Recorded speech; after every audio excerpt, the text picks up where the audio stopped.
The Union 0430 is brought to you by Real Geese, the most technologically advanced silhouettes ever produced. Ladies and gentlemen, it is finally here. Episode 50. I've been bragging about this all week. I've been all kinds of these awesome videos coming in. And as promised, episode 50, we've got the full crew with us tonight. And the man all the way from Maryland, Mr. Jeff Coates. Woo! Hey, and we even got him while he was still eating dinner. So we still got to see some torture, some of those delicious ribs he was doing.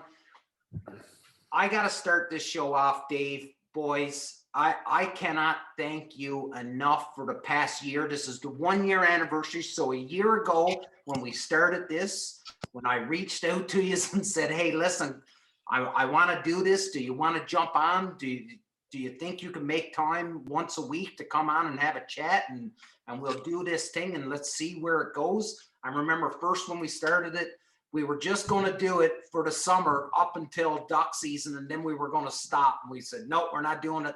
Once hunting season starts, we're stopping to do it. And we kept going, and it's been a year, 50 episodes. This is episode 3 for Jeff, I believe. It is. Thank you very much. It is. I appreciate you having me on. Bam. We got it. 50 episode, boys. I can't believe it. I can't believe that we actually, like, it's still going. And we've got people like Jeff that continue to come back. And we're still having fun. So, you know, and we got like Real Geese that's jumped on board now and a couple more that's banging on the door. So it's awesome. So here we are, ladies and gentlemen, episode 50, 1 year anniversary. It is going to be a special show. We've got some giveaways, some contests to do. We'll get through those tonight, but you know, we still got to carry on and listen, Jeff, you are a busy, busy man. There's all kinds of stuff happening down your way. Talk to us about Pitboss World Headquarters, buddy. First off, congratulations, episode number 51 year, the Punisher Waterfowl, the Union 0430 podcast. Guys, thanks for having me back on. I struggle with the Punisher, or is it just Punisher Waterfowl? That's what I struggle with. Punisher Waterfowl. But you can call it the Punisher Waterfowl, whatever you want, buddy. Yeah, but see, I stuttered with that. When I put the Facebook. Or to put "done" in front of it, and I knew that's not right. But it's all good, buddy. It's all good. What is going on here? It's this is the first time that I've actually sat in the sun and done this, because generally, typically, as I recall in the past, like it was kind of getting dark here, like definitely with change and that type of stuff. But our weather trend has been cooler, which I'm not complaining. I'm just going to explain and say it's been cooler, which I'm a big fan of. I'm sitting here with shorts and flip flops on, but like I'd much rather this weather with no humidity than you know, it being 10, 15 degrees cooler. I'm sorry, warmer with it being humid. But the Pitboss World Headquarters, that's what you asked about, correct? Yes, sir. So this all started. This is the kind of person I am, where like stuff happens. Like maybe we jump before we think sometimes, but I think in my past, it's like it's worked out very well for me. But right before the season started last year, I had this wild hare, 2.3 miles. I can't do that in kilometers, but 2.3 miles away. It was a 5,000 square foot shop opened up that we could lease. They wanted a 3-year term, and at the end, it was a triple net. And here in the States, that means basically the leasee pays for everything. The landowner pays nothing. And in the end of 3 years, I would have been upwards to $100,000. That's US. Mm-hmm. So that means $1 million Canadian. Yeah, the conversion. Yeah. It's like $1 million Canadian. Mm-hmm. I'm sorry, I had to. with G off on PTI, when we talk about things, I always say he asked prices, and I said, "Well, that's US though." So anyway, but all that said, Karen's like, there is no way that she's on board with this. Nope, not doing it. Not at all. You need to find out some other plan. You need to figure something out. But she's like, I'm not on board with this. She said, we need to buy something. And I've always, at least probably before her, but at least in the 11 years that I've known her, I've always wanted to be able to keep whatever duck boat I had indoors on the trailer, so that, you know, sun during the summer and or the dew, you know, early season dew, and or if we got a little bit of snow or ice wasn't in the boat, so that I could just, you know, step up my service a little bit, right? If it snowed overnight, even though I shoveled the boat out, there's still snow in the bottom of the boat. So I've always wanted a place to keep the boat. And anyway, I'm rambling a little bit, but she's like, we need to find something. So we started looking, and all of a sudden, here comes 3.3 acres on a corner lot on a major state highway, as well as a nice county road. And the beauty of it is that the property has 0 restrictions. So if I want to line up 10 duck boats and sell 10 duck boats, or I want to sell 10 trucks, or whatever I want to do, even though it's potential, like, no one around us can say anything about it because there are no restrictions. So it just worked. Greg Steen Homes, Greg Steen, thank you very much, Steen. Greg found this and said, this is the perfect thing for you. Greg's been he's been a great friend over the years.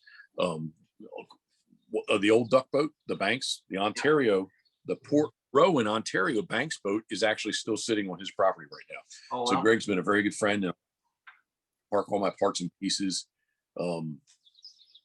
This is a very nice neighborhood, but, you know, this is not my kind of neighborhood. Lots of restrictions, lots of covenants and things that I can't do.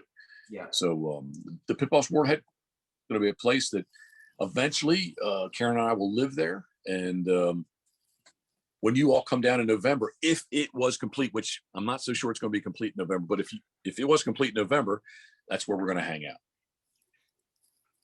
And it's going to be a place where I'm going to be able to continue to carve decoys. That's awesome. So I'm just thinking, like, where you are right now, like you've got a pretty impressive view, like from your deck right now, where you're looking out over, and you're right on the water and stuff like that. That's a small sacrifice. You're gonna lose that view, but the benefits the big pictures is really gonna pay out for you in the end, right? The big picture is I have about 1/8 of an acre here, and I'm gonna have 3.3 acres at Rye, and every other dog that we own are gonna be able to run freely and just have fun. You know, there's lots of wildlife over there. I've got a trail camera up. I'm taking pictures of the deer that I'm feeding. And the plan is to put a small pond in and see if we can't get a couple. My neighbor has wood ducks. He has wood duck boxes up, so he's got wood ducks there. Nice. And it's just going to be the long-term picture. It's just going to be much better. But yes, will I miss this right here? I will very much. But we're not going to have buffaloes in our backyard over there where we do here. Yeah. In the refuge, so we're going to kind of readjust the Pitboss refuge to be something over there. That's pretty exciting, man. And I've been watching sort of what. And you know what?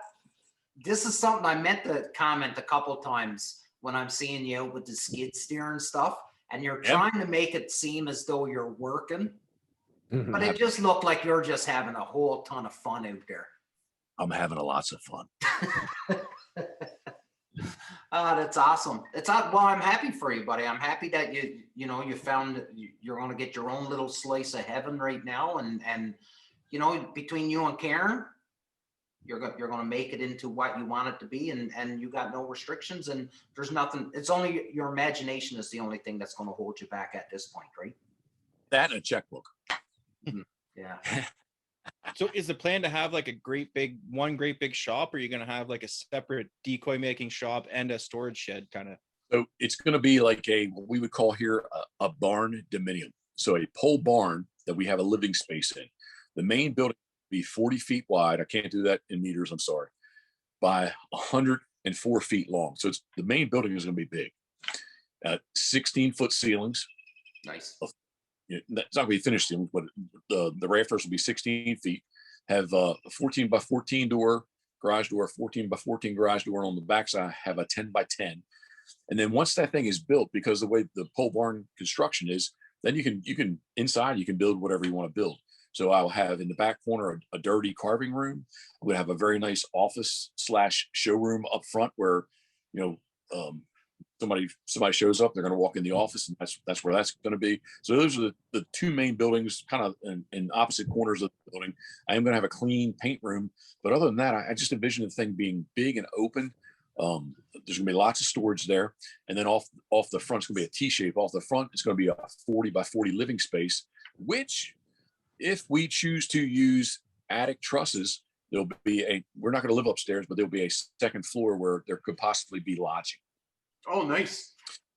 Yeah, so the idea is when you like kind of don't take me too strong when I say this, but like kind of, right here, it's gonna be the total package. We're like, let's go see duck hunting. Let's eat. Let's drink a little bit and let's enjoy. Thank you for bringing that up. Thank you for showing that bottle, because Phil, I believe that our campaign to bring Bird Dog whiskey into Canada is at a standstill. So we've got to kick that in. Well, let's not go Canada. Let's go Ontario. You know what? We got to get that hashtag going. Bird Dog Ontario. to Canada. Hashtag Bird Dog to Canada. Yeah. Make it so that they can see that. Yeah. It's coming. Because all our liquor is provincially regulated. We want this shit in Ontario. It's coming, because I got I tagged them a Ryan. while back, and they sent me back a message saying it's coming. So, and then of course I pry to get more information, but their lips are sealed, sort of kind of deal, right? On when it is, but nonetheless, it's small battles. Pick your battles and just just chip away at it a little bit at a time. That's awesome. So now that we've sort of shifted, I want to talk about Pitboss beer, because that is something that I just really, when I seen those stickers being made, I'm like, what is he doing now? There we go. Pitboss Brown. Pitboss Brown, bourbon inspired, 6.9. Who said it was a breakfast beer? 6.9% alcohol. It's going to be good. I bet. That must have been a horrible job for you to do a taste test, trying to figure out what kind of beer you wanted to do, eh? And there's, if you scroll way back on the back of the world's largest duck boat, G from Fin City was here. So last year with COVID, and I didn't know this, but actually, at least in the States, beer cans need to be approved. You just can't make a beer can label. Yeah. So like the smaller craft breweries, they just have an aluminum can where they literally just put a decal on the can. So like they can kind of do whatever they want to do. Yeah. Somebody like City, oops, I'm sorry about that. Sorry about that. So somebody like Fin City has to have their can approved, the label and the can approved. So last year with COVID, there just really wasn't enough time. So this year we revisited it, and we have an August 1st release date. And what I tasted last year, I could drink, I could sit and drink. So it was very tasty. And Karen, I need her approval in it, and Karen was 100% on board with it too. So we just how about this? It's local businesses supporting local businesses. That's, and you know what? It's awesome, especially in this time. I don't know how the local businesses, small businesses are doing stateside, but up here in Canada, our small business are certainly taking a big hit since this COVID thing has come in. So I applaud you anytime that, nothing against the big breweries or anything like that, but it's awesome that you're reaching out in local breweries and these craft brewers. A little known fact that I didn't know until I was hanging out at a local craft brewery here, there are only 3 aluminum can manufacturers in the United States. Did you know that? Only 3. I've heard with the latest release, Fin City had issues getting cans. Yeah. So a couple years ago, the brewery here in Kingston, Spearhead, they had a huge, when the aluminum tariffs were on, they had a huge problem trying to get cans, because there are only three businesses or 3 places in the States that are actually making aluminum cans, if you can believe that. So every aluminum can in North America is coming from one of 3 places. That's crazy. Gonna say wrong. One of the local breweries that I frequent, Smokehouse, when the big ship got caught in the canal there, that's where they get their cans from. They get all their cans from Asia. Really? So yeah, so they were running out of supply pretty quick. So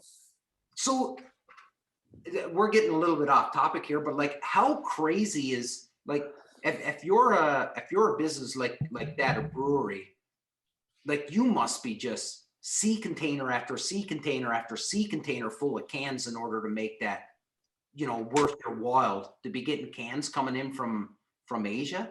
Like, it must be just sea containers full of aluminum cans. I would say, and I think it kind of real circle back to into like waterfowling and everything, but it kind of hits home, like, you know, people need to be ensuring, you know, we're buying local and buying, you know, we've talked about it here a lot about the outfitters and the guides, and with the border closure, you know, if you're a guide or an outfitter, you know, the majority of your business is coming from the US, but that's not going to be the case. So I mean, yeah, they're going to have Canadian prices. Don't be afraid to, like, just, you know, splurge and help support those guys, because those guys might not be here when we come out on the other side of this if we don't help them out. Very good point. And Jeff, so with the Canadian, like with the US Canadian border closed, have you seen an increase in demand? I know you're booking up, you always book up super fast. I think he's wondering if the Canadian border being closed affects you guys with your guiding service down in the States. No.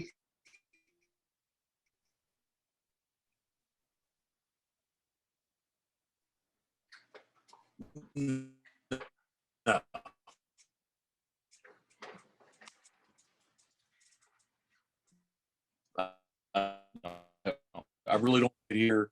Like 2 summers ago, they came down just to hang out with us for a little bit. So I mean, in that respect, yes. But as far as actually, you know, dollars, at least my guiding dollars, no. It's very, man. I bet you over the years, I can't even say it's one trip every season was from Canada. I have had many Canada trips, but I don't think I've averaged one a season over the years. So no, that has not affected me. It's more affected us. What we can do, we didn't get to PEI last year. We couldn't get in, and we're really hoping this year, you know, we can make the crossing into New Brunswick and head on over. And I think that speaks a lot to the amount of hunters there are in America versus in Canada, right? There's so many of them down there that you have lots of the Americans coming to you, but here in Canada, there's not really as many. I don't know the full statistics, someone else might know, but that's why when that border's open, a lot of Americans come up, and that's where the guides and outfitters. A third of the duck stamps that are bought in Canada are bought from US hunters. So there you go. This number, I'm going to say, it's been a few years ago, but if there is 800, 900,000 US waterfowl hunters, I was told there was 36,000 Canadian waterfowl hunters. Yeah. You know, so I mean, that number's not 100% right. I mean, it's still, you know, it's like, ooh, you know, it's a big difference. What I was curious about was with the lack of Americans being able to travel up to Canada, has it increased the demand for more people knocking on your door now? They're not able to get up to Canada. Are they pounding on your door even more so now? I've had a few people reference travel, like because of COVID. So travel is something, but so for whatever day it is in May, what is it? You know, 10, 11, 12, 10, 10th, right? So for my following 60-day sea duck season, I have 4 days open. So it's not, I don't know. It's I do have guys saying they don't want to travel as far. Maybe they don't want to fly. They'd rather drive. So that kind of thing. So I have that kind of talk, but as far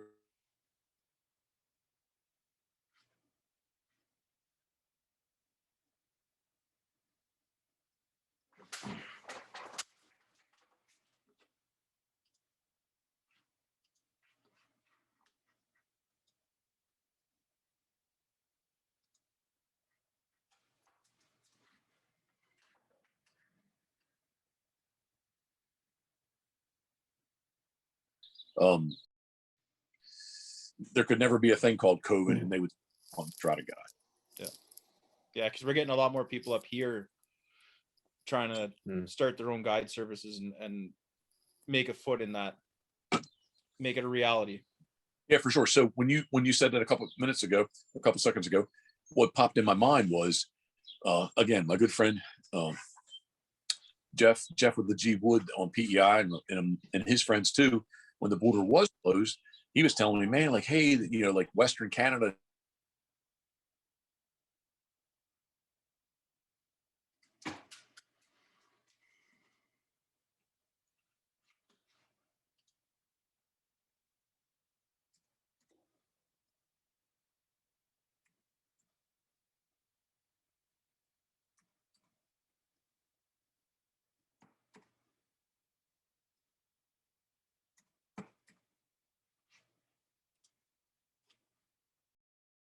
And it's about people skills. So you better hone up on your people skills. That's what you need to hone up on to be, in my opinion, to be a good guide service, because it's about interacting with you. Do I need to put you on birds? I need to be able to do all that, but I need to kind of be able to entertain you. I need to be the tour guide. I need to be able to tell you, you're here for 3 days. What else can you do?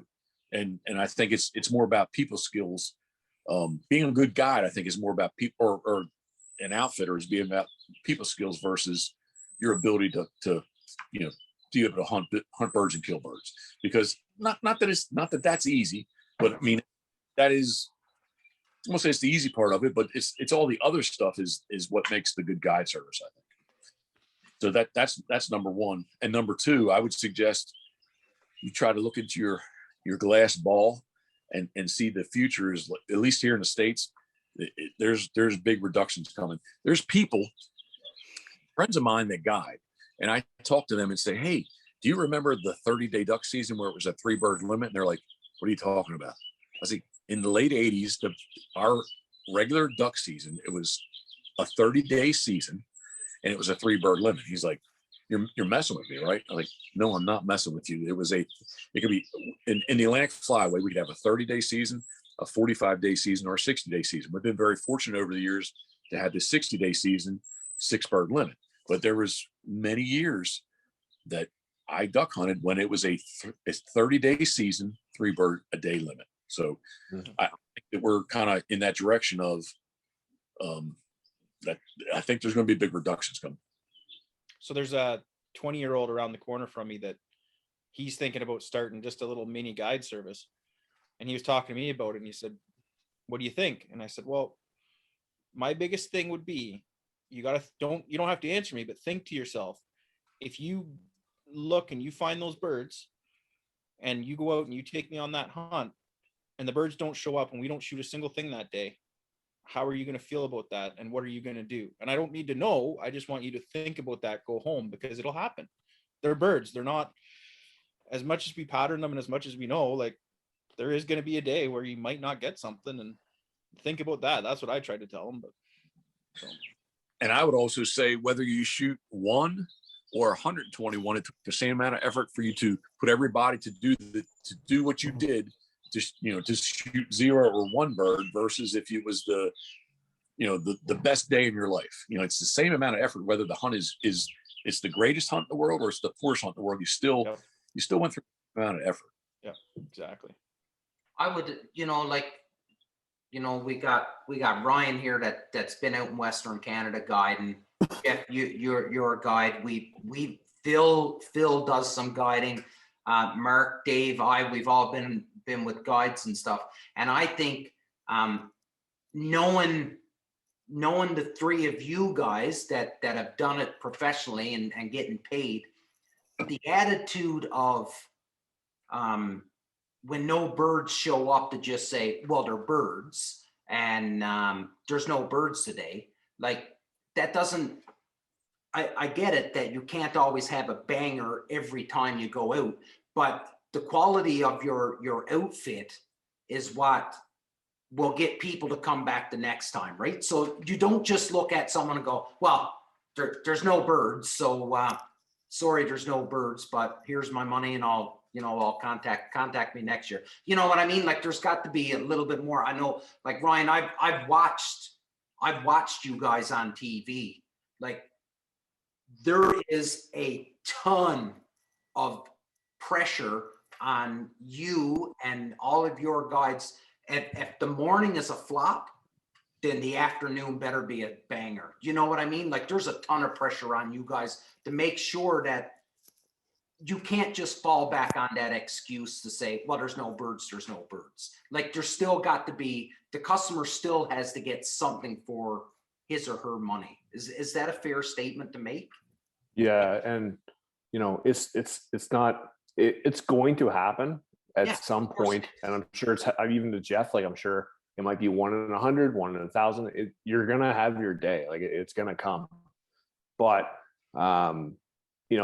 most of the clients are educated enough to know when, if it's that it's either the guide's fault or the outfitter's fault, or it's just Mother Nature being Mother Nature. Right. So, but I mean, there's a ton of pressure. I mean, it's the driving force behind you of what you're doing.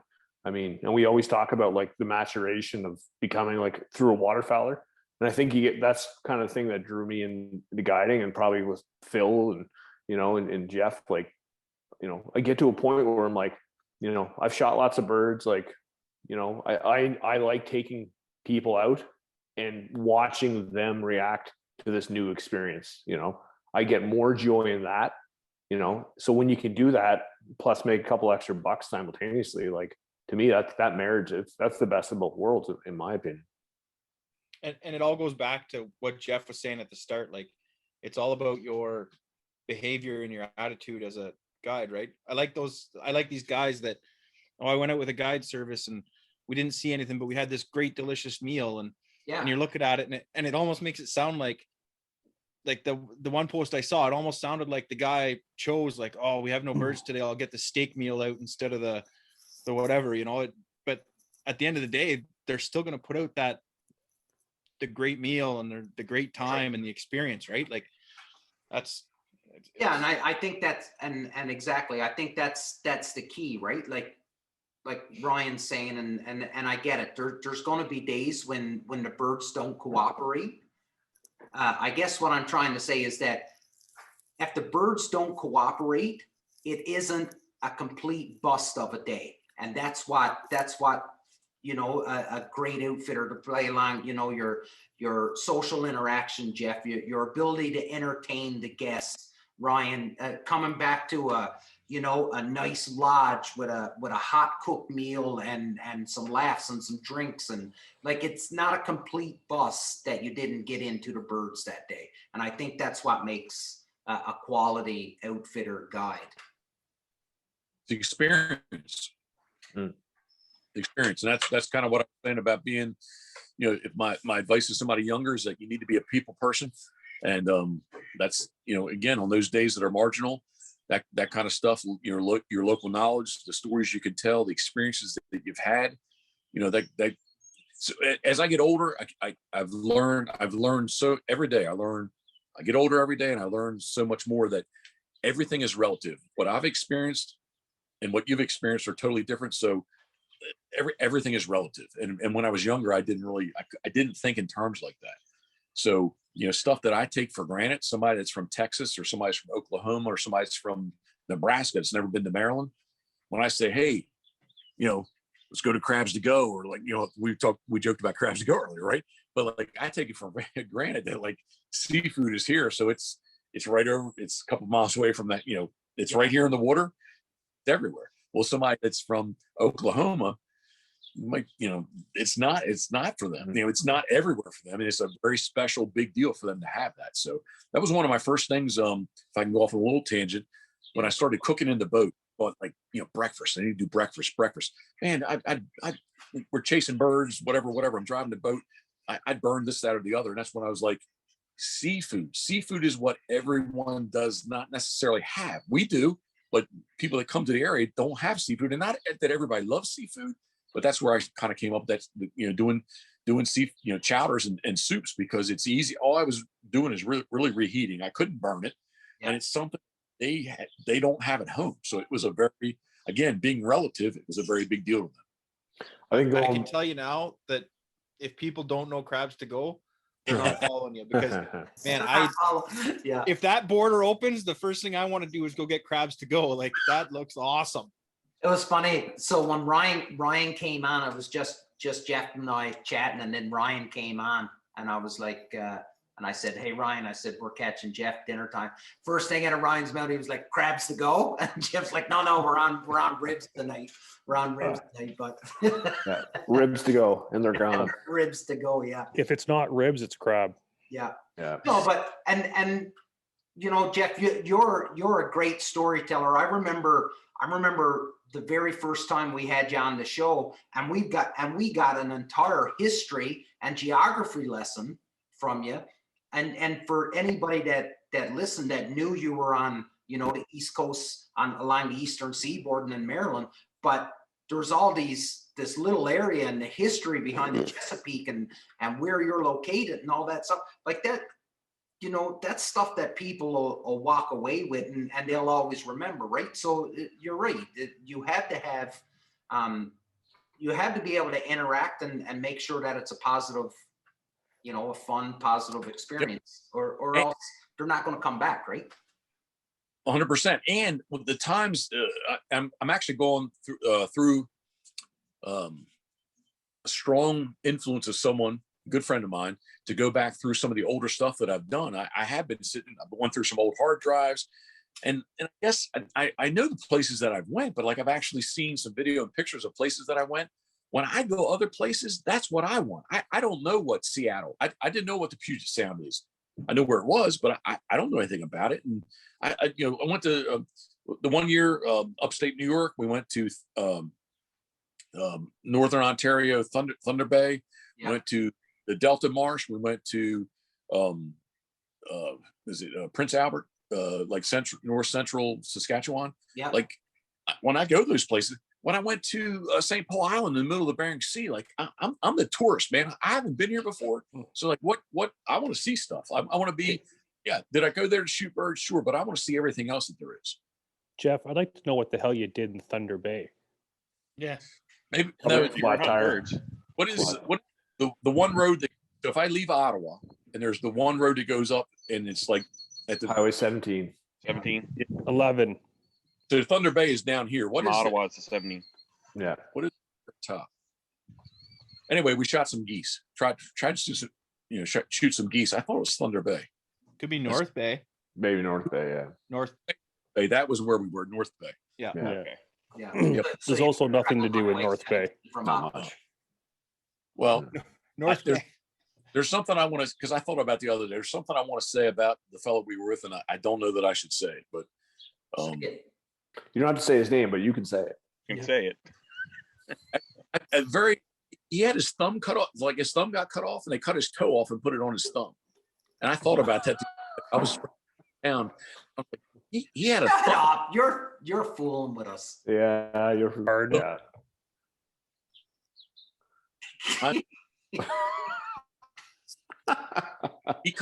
His thumb got cut off, and they took his toe off and they sewed it on to make his thumb. I'm telling you the truth. And the other day when I was riding around here, I thought about him. I'm sorry. Was that like on his That's- primary hand That- too? that So is it was hot- like that is he's hot. hitting the safety with his like toe or what? Like the toe was right here.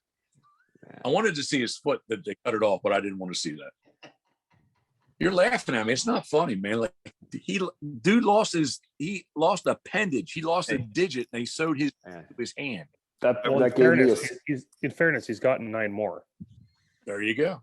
that gave me a Simpsons flashback. Dr. Nick, Mr. So and So was a man with a leg for an arm and an arm for a leg. I worked with a haven't- guy out in Alberta. We called him Safety Joe. Only had these 2 fingers on one hand. Safety Joe. Shooter McGavin. I'm being sincere. There's been all kinds of thoughts in the past 10, 12, 15 years of stuff that I thought I didn't remember, but like definitely watching some video and watching pictures of it has reminded me of some stuff. And I thought, I can't remember his name, but the other day I was riding around. I was like, dude he had a toe right here on his he cut his, it was like in a combine or some farm piece of equipment. He cut his thumb off, and they said, "Hey, we can put your toe on here." And they put his toe on his hand. Yep. Now he's missing a toe. Yeah. Maybe that's something they do in Canada. They don't. I've never heard of that here. Right, but he can still do this. Yeah. With the toe. Hey, Jeff, I wanted to, Yeah, please change the subject. yeah. I tried to follow along and I tried to get as much information about it as I could, but the whole decoy weekend that you just recently had, can you like give us an idea of what that was all about? Because it was a pretty big deal. It was. So there's a couple different facets to it. So it was something. It was a big honor for me to be chosen from the Happy Grace Decoy Museum, decoymuseum.com, to be the 39th annual honorary chairman of the Decoy and Wildlife Art Festival. And we tried to have it in 2020 and it didn't happen. So they're like, 2021, it's going to happen. It's going to happen. It's going to happen. I'm going to readjust there a little bit. It's going to happen. So they used the public school, used the middle school for the most of the show. And eventually the board of education in that county said, look, we can't justify telling teachers and parents that their kids can't take gym, but we're going to let you guys have 1,000 people in the gym. So we can't do that. So basically it was a 3-day show, turned into a 2-day show, turned into really just 1-day show at the museum. So, so I guess basically I was kind of, I was it's not a Hall of Fame necessarily, but you know, my name's in the museum as a 39th honorary chairman. I have some decoys in the museum, which is a really big, it's a big thrill for me because, you know, decoys are near and dear to my heart. I used to volunteer at the museum way back in the day. I've been on the board of directors for many, many years. And when we moved, you know, 3 hours away, so it's for me to make the meeting, you know, it's a 6-hour drive. And so basically I just kind of said thank you, but no thank you. But that was basically, it was a 1-day show just on Saturday. Should have been Saturday and Sunday. Then this is where it's going to turn into maybe a shameless plug, but our very good friends at Molly's Place Sporting Goods. Oh, I was going to bring up Molly's Place, so go ahead, plug. Easily found on Route 213 in Kennedyville, Maryland. Molly's.com. But anyway, so there's 3 owners, 2 brothers, and another very nice woman, Miss Lori.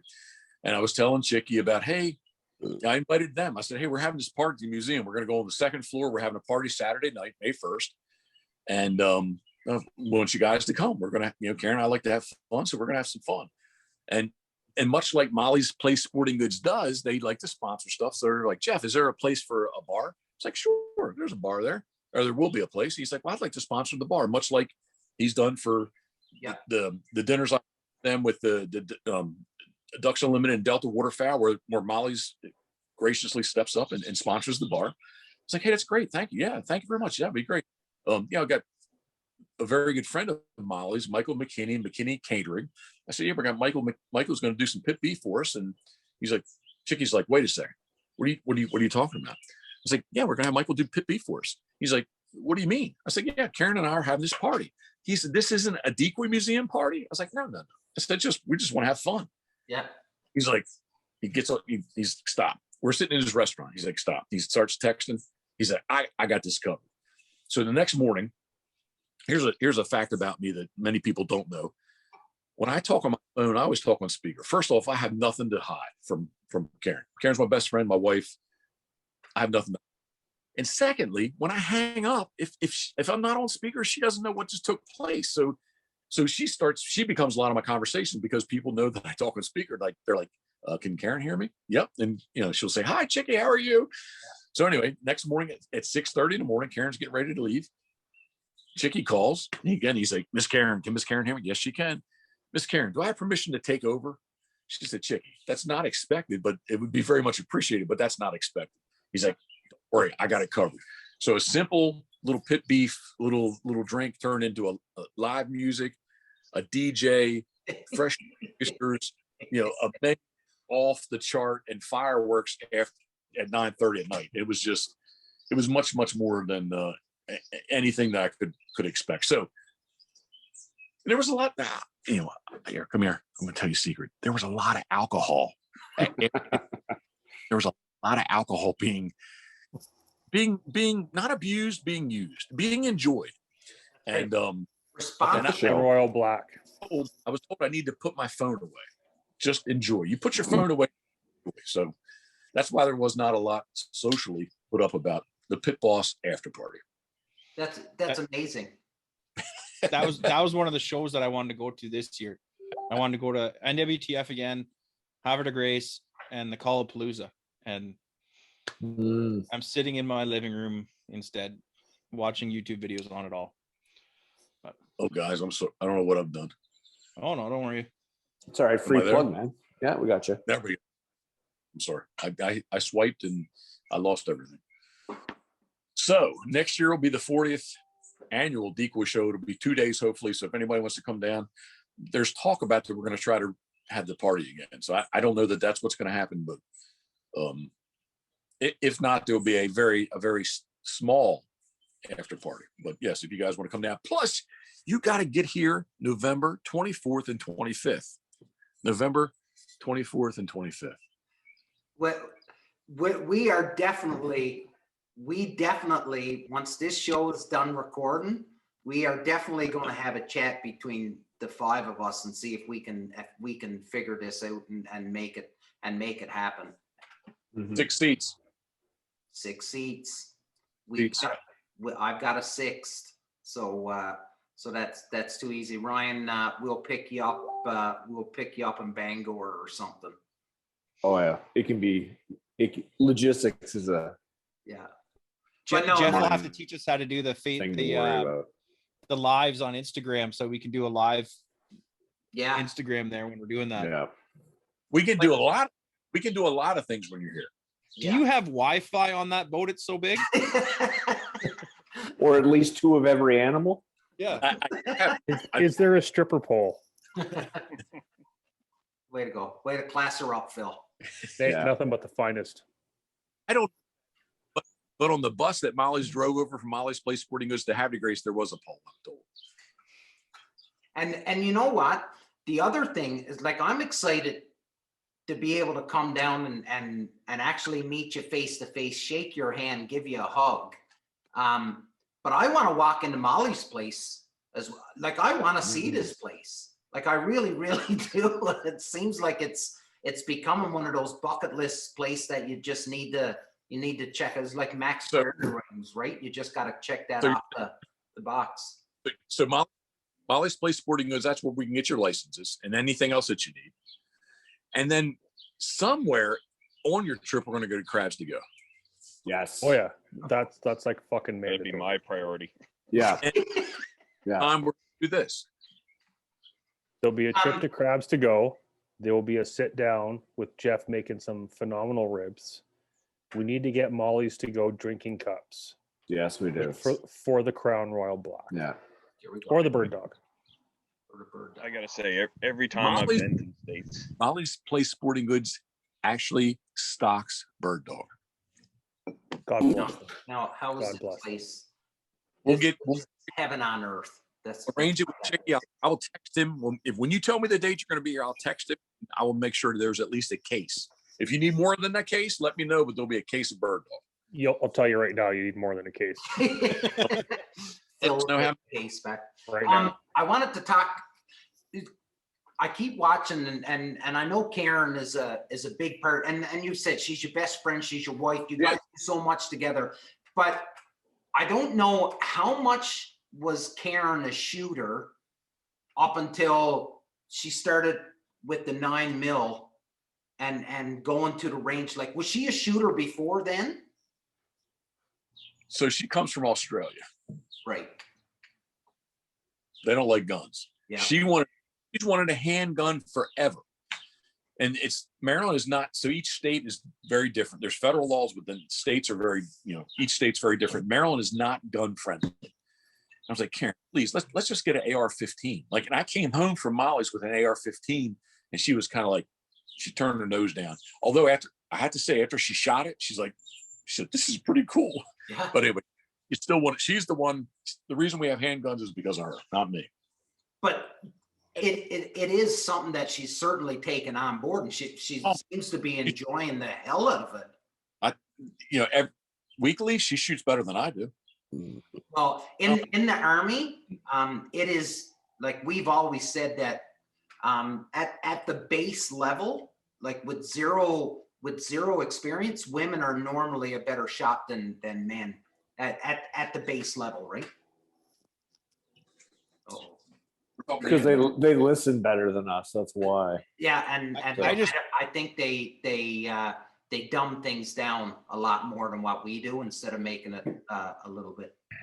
I just want to point out that when you talk about, without getting into the politics of it, when you talk about her being from Australia, I would think to myself, I would want to have a handgun because the spiders there and like all the animals there.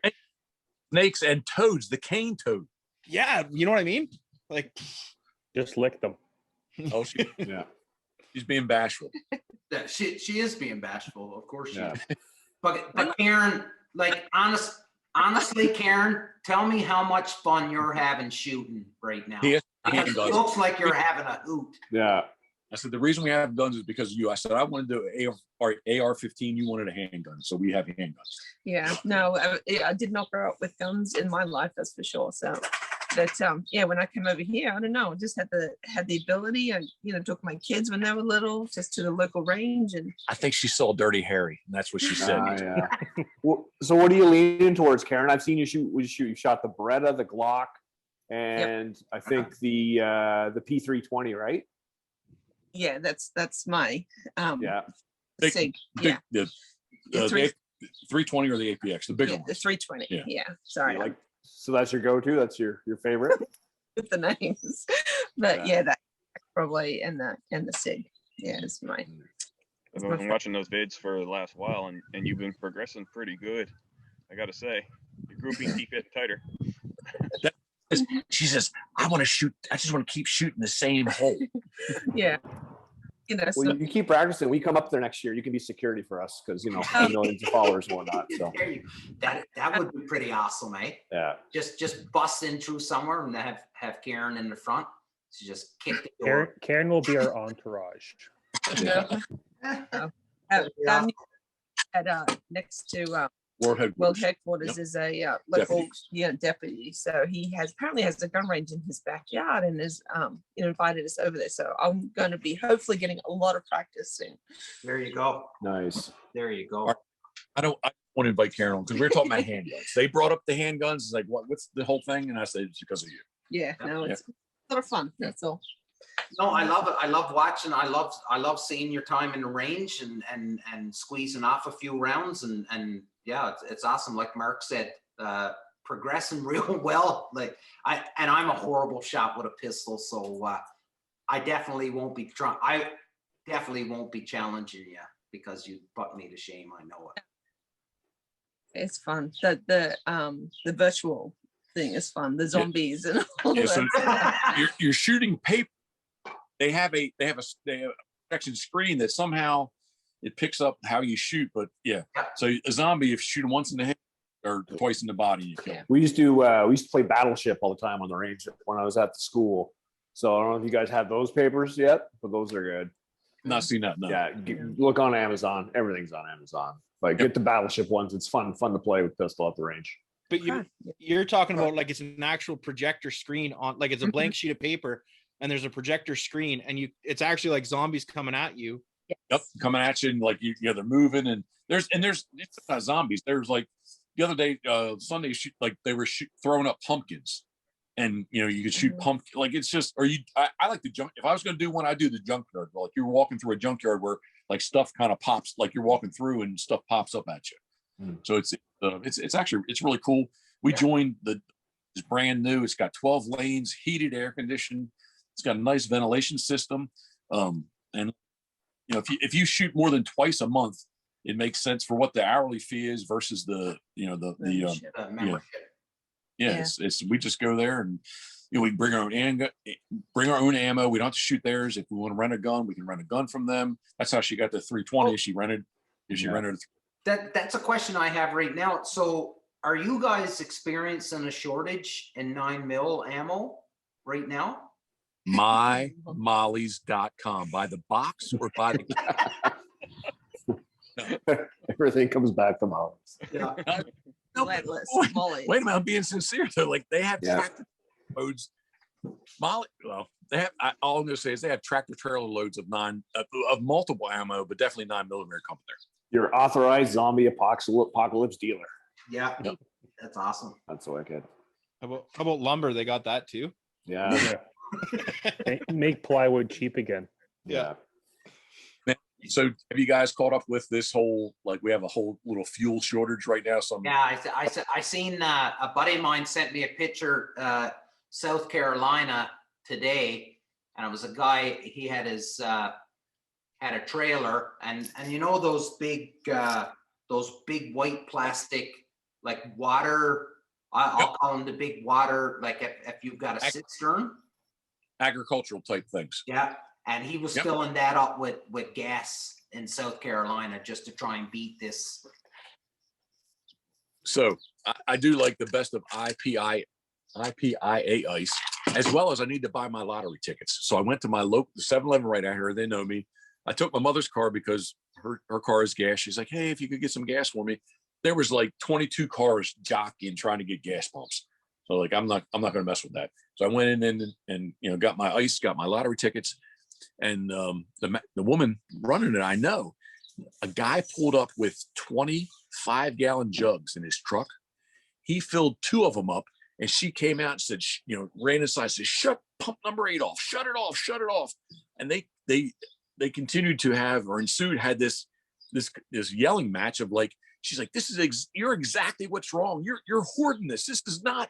Why are you doing this? When people do this, just like if you came in and bought toilet paper, paper towels, whatever, you're buying much more than what you really need. And this is why there's a shortage, because you're doing this. She's like, get the F here. Don't come back. Good for her. And he started cussing her. But like the reality is the truth. That's how this stuff starts. When somebody, if he came in to fill his truck up, that's fine. But he had a pickup bed full of gas cans that he started filling them up. And she's like, shut that thing down. I'm sorry. There was a slip tank in your truck. There was so when COVID hit, and you brought up toilet paper, and it made me laugh because when COVID hit, we had all that hoarding of toilet paper and stuff. So at the Costco, like people are just buying all the toilet paper at the Costco, right? So once they all figured out that we weren't going to run out of toilet paper, our Costco here, people started coming back trying to return toilet paper, right? And Costco's like, no. Yeah, I hear them. Costco returned. They tried to return it. Yeah, and they said no. You're not returning it. You were an idiot and tried to take from everybody. So live with your lifetime supply of toilet paper you got in your spare bedroom right now. Deal with it. But her point was, well, I mean, as I sat there listening to it, like her point is 100%. Like, of course, that's fine. Like, drive away. Like, why you're taking gas from normally that somebody, the next person, or 10 cars, later than you, that they're just going to come fill their vehicle up. They're not going to have any gas because you filled up all these extra cans for yourself. Yeah. So anyway, I guess it's half empty, half full, however you want to look at it. But her point was, I kind of agree with the point of like, dude, you're the issue here, where like you're making it harder on other people because you filled your truck up and now you're filling up stuff that's, that you just want to have for gasoline, like you want to have extra paper towels or extra toilet paper. Yeah, no, and you know what? Applaud her really for going out and doing it, because there was probably 5 people in the lineup planning to do the same thing, and she just called that dude out, and it just saved somebody else some embarrassment, really, because you can be sure there was somebody else going to probably try and do the same thing. She knows my truck's diesel, so she's like, bring your truck back. We have plenty of diesel. And she said the other thing was, Karen, that so we have 3 grades, generally 3 grades of gas: premium, which is the most expensive, She's like, nobody's buying premium. So she's, I have plenty of premium gas. Yeah, a little bit more pricey. That's why it's still kicking around, right? Exactly. So Jeff, But good. Now that you've got this off season now, and you're starting to build up and book your fall and everything. Have you worked in some time where you're now going to travel? Because I know last year you went down to Texas. You went down and had some fun down there with those guys on early teal and stuff like that. Are you booking some personal time for yourself to just be able to unwind and just shoot some birds on your own? Karen, thank you, love, has given me permission. The Texas trip, it's on the books. I think it's 10, 11, and 12 of September. Awesome. And then her payback is that what day in October? So we're going to take a good 2 weeks, and again, like if PEI is open, the border's open, that's where we're headed. Awesome. And is that the same Texas teal with JJ in them? Yes, exactly. From Lifetime? Yeah. So the hotel is Peter's family's. It's a historic hotel that they own privately. Everybody calls it the hotel in Providence City. And yeah, man, it just last year, the times I've been there before have been excellent teal hunts, but last year, and that's the best puddle duck hunt.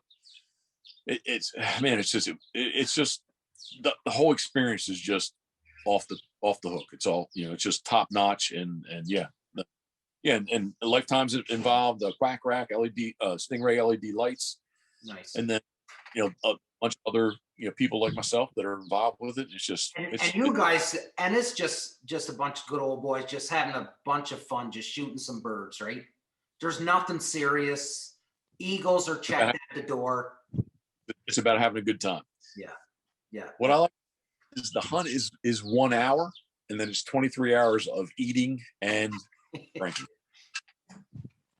I was going to say earlier, one of my favorite things about every time I go to the States is the food. Every time I go down, and I've been there a few times for hunting, but mostly it's for vacation reasons. But I would say my most memorable moments there are eating some amazing food. You know what I love about the States food is the portion size. Man size. There's that. Man size. That's right. Texas Roadhouse. Oh yeah. Man, first time I went to a Cracker Barrel. Oh buddy, the best. So I've been in Fort Leonard Wood in Missouri. So I was there for, I don't know, like 3 months, and living in a hotel.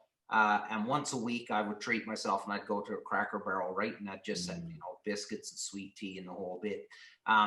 So just across Lake Ontario here in just upstate New York, my wife went across a couple years ago to do some shopping with some girlfriends, and that's one of the girls said, we'll stop into a Cracker Barrel and have a bite to eat.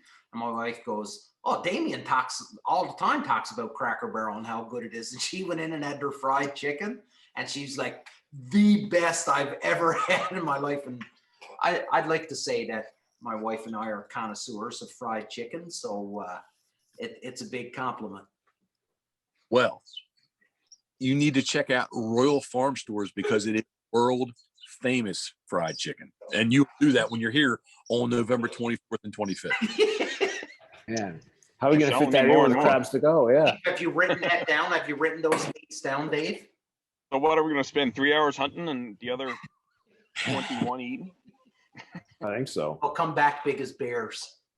Yeah. You definitely need an extra day in and or an extra day out, just so you can get to Havre de Grace, you can get to Molly's, you can get to see everything. That's awesome. Oh, yeah. It's a good thing the border doesn't have like a weigh station, right? like we went to the dump the other day, and I'm notorious for, like, we go to the dump, we dump off our stuff, and then I go to the metal bin section and I check, and if there's good steel there, I'll throw it in the trailer, right? Well, this time there was like those plates from a disc from a tractor, like a tractor disc. Yeah. And I was like, oh, there's a pile of them. So I just threw them all in the trailer.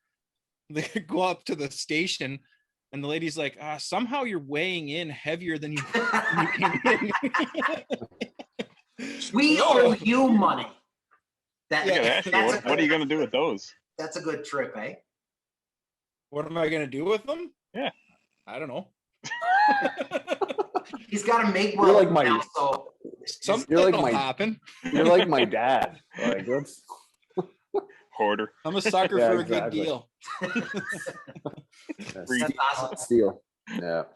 So Jeff, you know, in case somebody hasn't had a chance, and I can't imagine why they wouldn't have listened to a past episode that you've been on, but talk about what a day or a trip out on with Pitboss Waterfowl, out on the water with you. Tell us about what a day entails, a hunt, how it looks with you. Yeah, thank you. So back talking about guiding and the birds are the birds are the birds. My biggest thing day in, day out, or my anxiety or stress is what is the wind going to do? Wind makes waves, and I want to be right out on the ocean because that's the best place to you see the maximum amount of birds. You know, on windy days that it's just been rough, I can't get out there. So that's generally typically when I have an off day, it's because I'm not on the ocean, I'm on the back bay, and it's just not the same. As I like to say, the back bay is not as advertised because the ocean is where it's on, and when it's super windy, super rough, we can't get out there. That said, the other thing is like when it's the water right here is like slick like a pond, it's like a mirror. On the ocean, when it's like that, birds still fly, but you're sitting in a big boat, the world's largest duck boat with decoys that aren't moving, and like birds kind of come up to you and they just like and they just kind of slide off and don't finish good. But generally usually meet about an hour before sunrise and get out there and get set up, and I'm between the Delaware Bay, the mouth of the Delaware Bay, and the mouth of the Chesapeake Bay.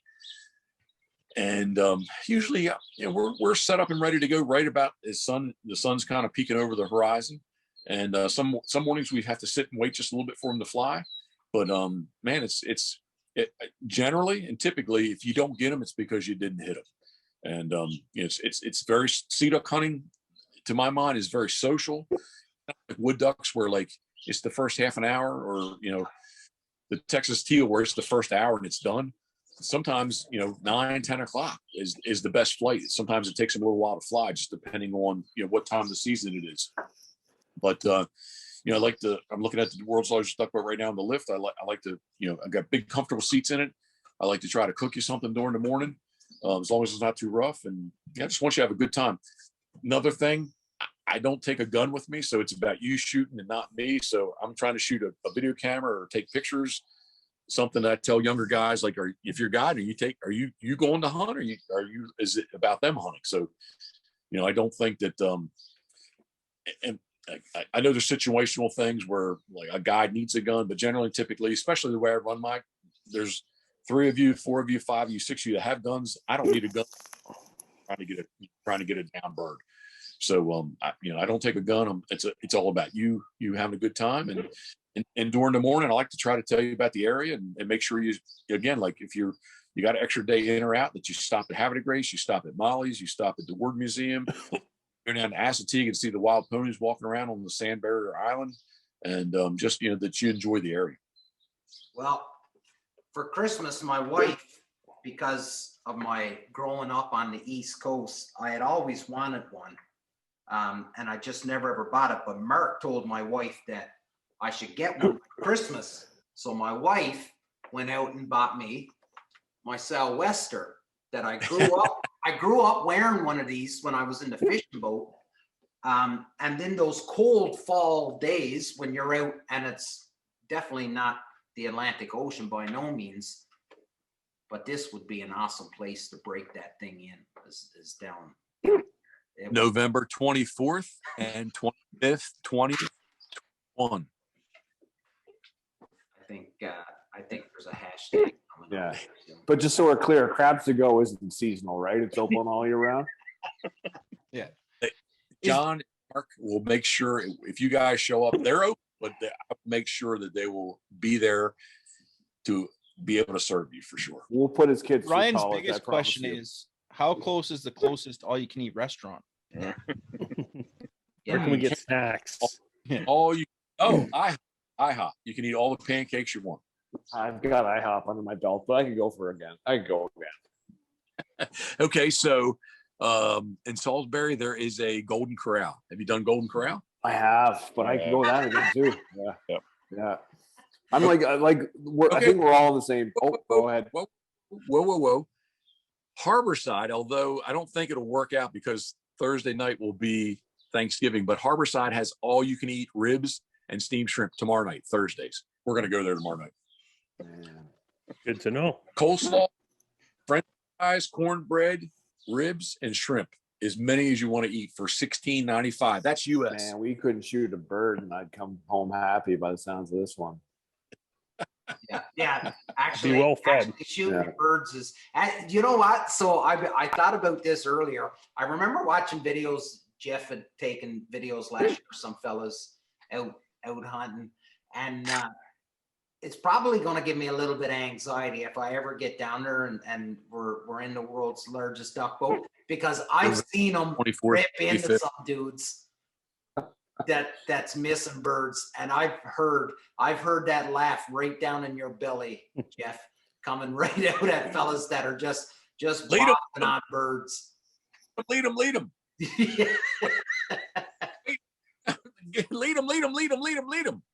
Shoot again.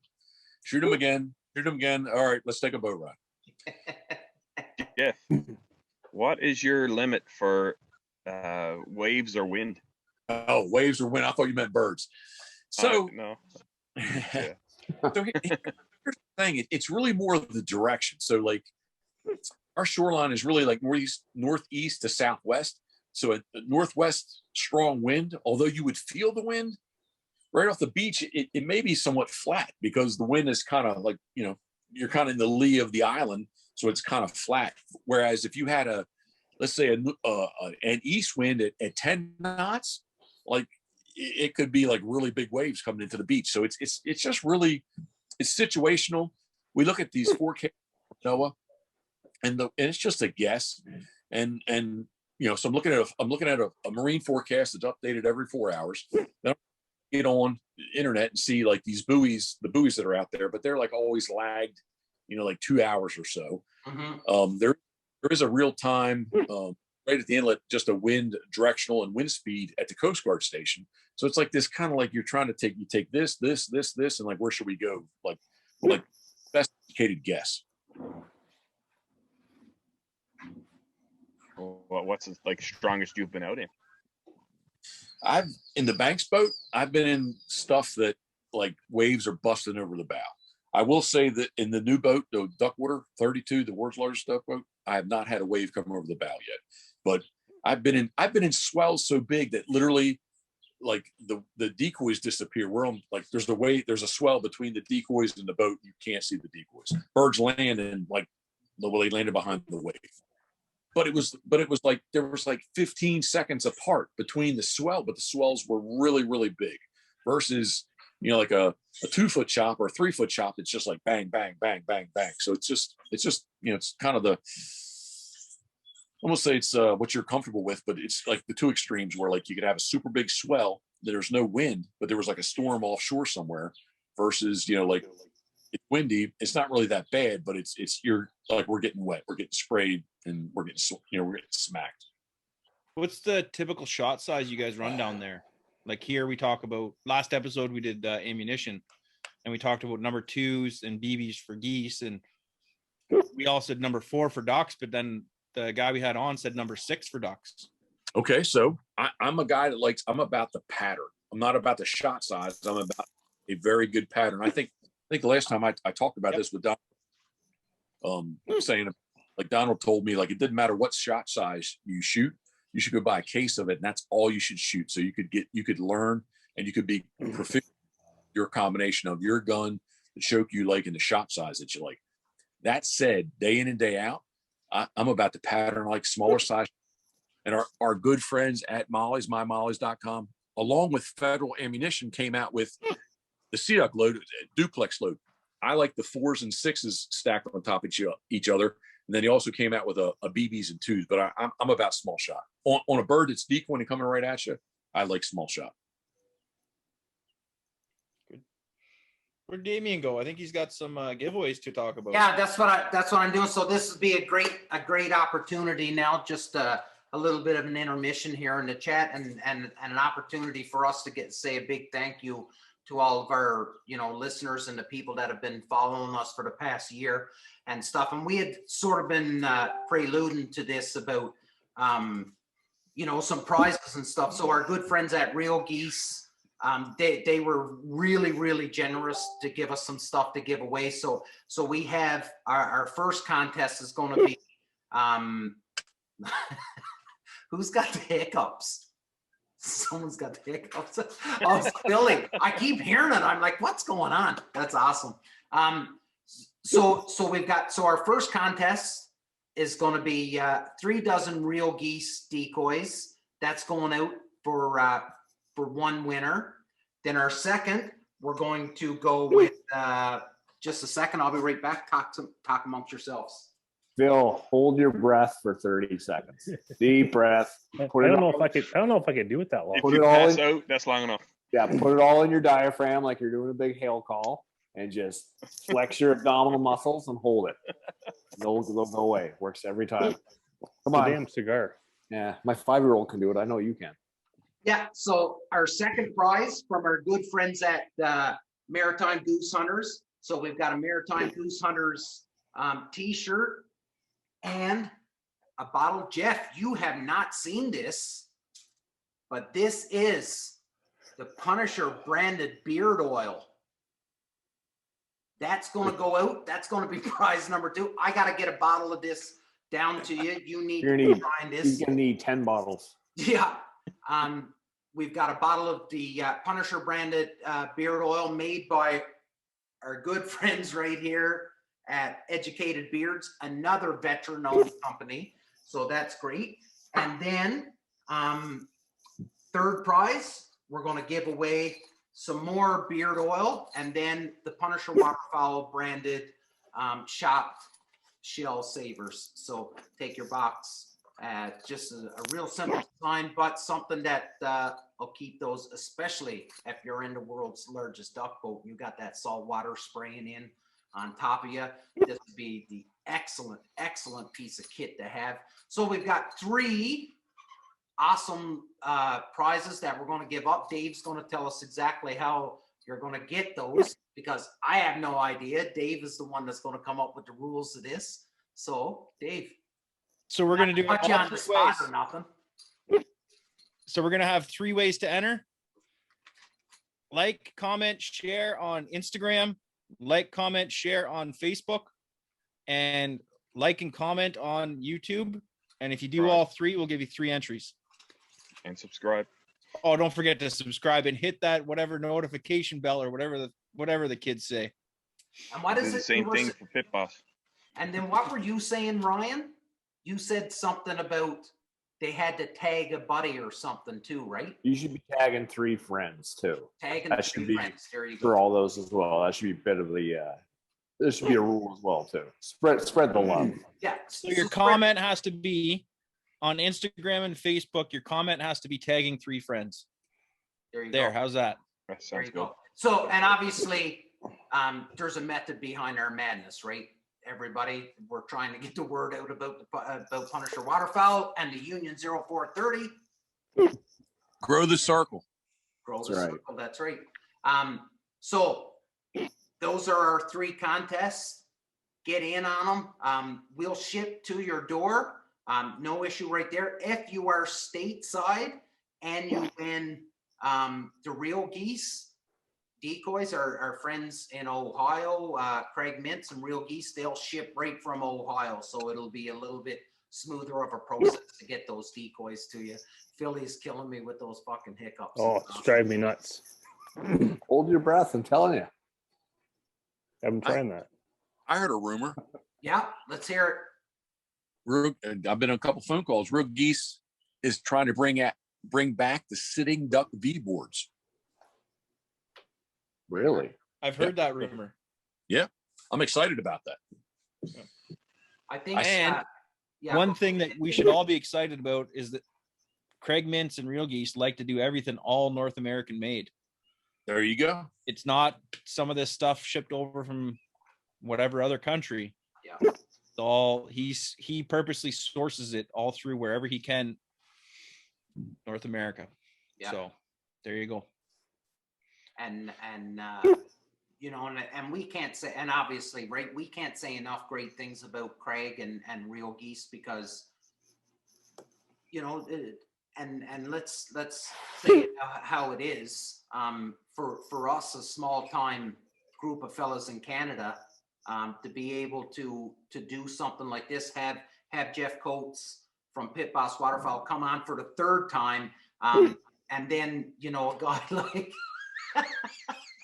a guy like Craig Mintz. What is that Phil. noise I keep? Is that hiccup? I'm really hearing Phil's that. got the hiccups. Yeah, Phil's got the hiccups. All right, It's all right. awesome. I'm sorry. I didn't mean to interrupt. No, that's awesome. But you know, it really do show, and it makes us know as a team here that, you know what we're doing is you know, it's good. Craig and his crew at Real Geese, they put it on in the shop while they're working, and they listen to us, and they like the content, and they like the content enough that they said that they wanted to sponsor the show, right? So it says a lot about us, and we can't be, I can't thank them enough. Look, can I jump in? Yeah, absolutely, you can. Well, look, I should be looking here, but I'm looking over here. But anyway, so it was late October. I was rigging decoys in the garage out front, and like I caught up on all Union 0430 podcasts on YouTube, because I just let them. I got on your channel, and they just went one after another. And I had many hours to be busy out there, and the ones that I had not heard, I caught up all at one time. So it is a very cool platform to broadcast from YouTube. I love the fact that it's video and it's just not audio. Yeah. And you know what, that's the trick right now, because you know, people that I talk to, so Claudio Ongaro. So I talked to Claudio, right? And Claudio's like, I'm not a podcast guy, I'm a YouTube guy. I like watching the video. I like seeing your faces and seeing the way you're interacting. And then we get some more guys that are, well, we're not really video guys. We just want to be able to listen to it on a podcast. So with this, and so I'll put the video on, and then Dave will take it and then put it so that it's streaming for the podcast, right? So we get the best of both worlds, and it seems to be a good balance to keep everybody happy, right? Which is I think cool. Good, I agree. We have diversity. That's one way to put it. Hey, I was gonna say, I'm not gonna touch that one, but Well, fellas, you know what? I think we're at our limit here now. You know, I'm really at a loss for words, and that doesn't happen very often. But again, I cannot thank the four of you enough for coming on and being with me for the last year. I know Dave's invested into it, so he's sort of kind of got to be here.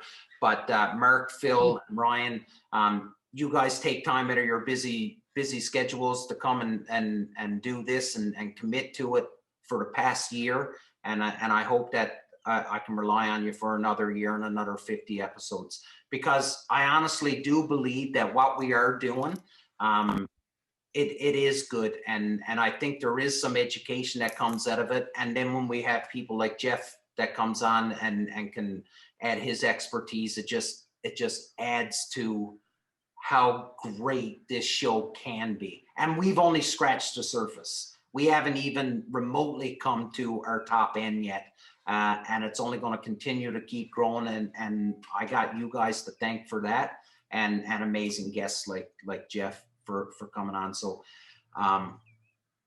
boom, love yous, and can't thank yous enough for this.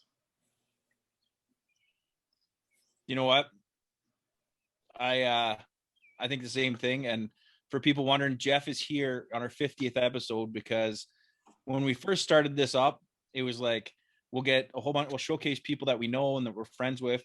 And then Damien, we were talking about it, and we said, hey, let's shoot our shot. Let's try and get one of these waterfowl celebrities on.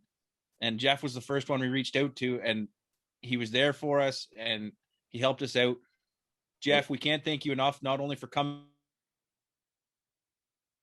Oh, what's going on? Dave's froze. Everyone's froze. Like I'm a guy, just like you guys. I may be older than you guys, but I'm just a guy, fortunate and blessed to do what I do. You know, Karen is a big part of what I do, and somewhere along the way, earlier on, why did I guide? Because I didn't want a regular job. That's what I tell people. So, yeah, man, like, congratulations to you all, and like, it's just anything you do positive is much better than people that are doing things that are halfway negative. So, you know, 50 episodes in a year's time, it's just only going to get better. You're going to grow, and again, it's YouTube, it's the podcast, it's the union of both union 0430 of both worlds. And man, I appreciate you guys having me on. So thank you. Oh, it's awesome, and again, I can't thank you enough. We'll do a round table. We'll give you the last word, Jeff. So we'll start right down, Ryan. My internet is crap, boys. So the kids are home now, so they're soaking up bandwidth. Ryan, go for it. Thanks for coming on again, Jeff. It's always a pleasure. I have to have the awkward conversation now to go tell my wife after this that I'm going to Maryland in November, but 20th of November. Yep, you got it, buddy. We'll be there, and prep Molly's place and crabs to go, because I'm coming for it full bore. It's on. Oh no! So we got a funny story. I just want to interject it just in case Jeff hasn't heard it. So Ryan and I went out to Western Canada a couple of years ago, and where we were staying with the guide, they had a local Chinese food place, and Ryan would go in there and just absolutely destroy that place in chicken balls. And we used to make a joke that whenever he'd walk in, they'd be like, "Oh no, chicken ball man is here again." And so I feel bad for crabs to go when Ryan hits. Must leave now. Oh no, you must leave. You must leave now. No. Yeah, they're not making money on me. Yeah. Philly.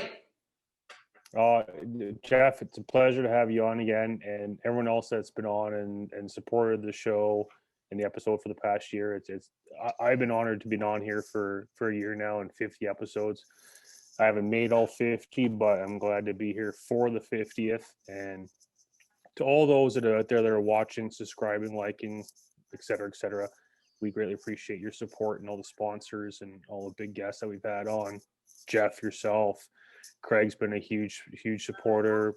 Brad Saunders from Dixie Decoys, Wade Shoemaker, like the list goes on. And we're absolutely honored to have all you on here and support and inevitably grow our channel. And we hope for nothing but the best in the future. And thanks, Jeff. For sure. Thank you. Well said. Mark.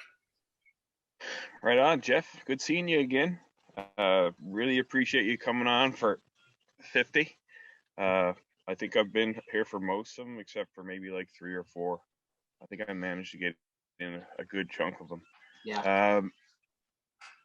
I got to say, if we come down in November, when we come down, when we come down in November, we got to sort this out. I hope the weather creates some big swells on the water, because I never have as much fun as when it's like a roller coaster. I love being on the ocean when it's like a roller coaster. That's just me. So hopefully that's how it works out, and maybe we eat Molly's place right after instead of right before. We'll see. But hopefully that all works out. For sure. I look forward. Jeff, I don't have to say thanks for all the support. Thanks for everything. Every single guest, every single supporter, everyone that's been even contacting us, talking to us, we truly appreciate it. Hey, love you guys. Surround yourselves with good people. Thinking of you, we are. Oh, Jeff, to you, buddy.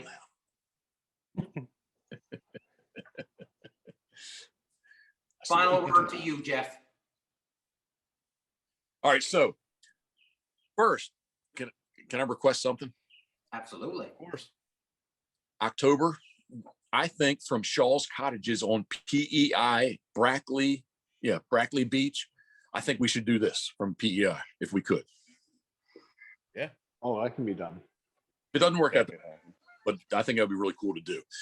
But aside all that, and so look, November 24th and 25th, like you're going to have to figure like, it's really going to be like November 22nd, 23rd, 24th, 25th, and like 26th, 27th. So like, you know, it's going to be like a nice block, right? It's like 2 days of hunting, 5 days of eating.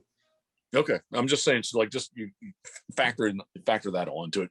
But as sincerely as I can say, Punisher Waterfowl, the Union 0430 guys, it's been an honor to be on for the third time, and episode number 50, your 1 year anniversary. And man, thank you. You guys are positive. I like to think that I'm positive, and it's all good. So congratulations. I wish you many, many more years of the Union 0430 podcast. And I can promise you this, Jeff, as long as you're going to answer our emails and our messages, this will not be the last time that you'll grace this screen. You'll be on a bunch of times in the future, and we love what you're doing. I love watching and trying to figure out what you're at every day. It is completely awesome, and I cannot thank you enough.